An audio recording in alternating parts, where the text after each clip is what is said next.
is the Charles Barkley story true? Did he fly you into Chicago during the NBA Finals or buy your ticket or to heckle Jordan? No, that was into Phoenix. Oh. Into Phoenix when he played for Phoenix. Charles Barkley was really my favorite player. He used to leave little notes on my seat saying, "Robin, I hope you don't give me a hard time tonight." He gave me the game ball a few times. He brought down a 76er emblem, which was on a ring. It was about 10 feet across, and they held that up behind the 76er bench so that the players and Jim Lyman couldn't hear me. And then the league made him take it down. I would say to Charles, I heard you're running for governor of Alabama. Before I vote for you, I want to know your view on health care, the economy, and NAFTA. And he turned around and said, well, I do have a view on the death penalty. They should use it on you. Did Jordan ever respond to you? Oh, yeah, he did, because he had claimed he hadn't read Sam Smith's book, The Jordan Rules. He claimed he hadn't read it, which was a bestseller. You read it to him, didn't you?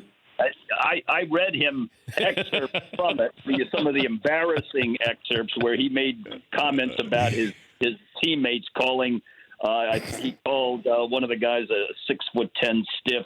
He made some uncomplimentary remarks. There were uncomplimentary quotes in the book, and then occasionally I would make things up, and he would turn around when I did that and shake his head no. He'd read every word of that book. But he and Charles were different because after the game, Charles would go out in the clubs and there'd be people crowding around him. Mike would go into his private dining room and sit there with some friends. They're really two different people. But, of course, they're both wonderful athletes. Did anybody take a swing at you? Yeah. Coach Frank Layden did. Not a lot of reach there on Frank Layden.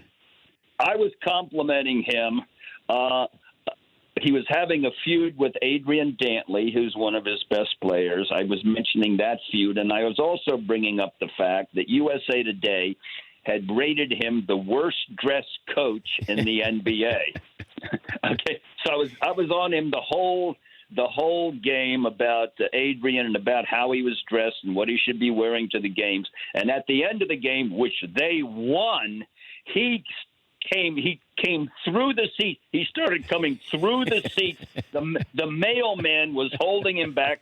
Karl Malone was holding him back, swinging, spitting. He completely lost it. And I was really, everything I said could have been printed in the paper. Nothing was about sexual matters or about race or about anything that couldn't be said.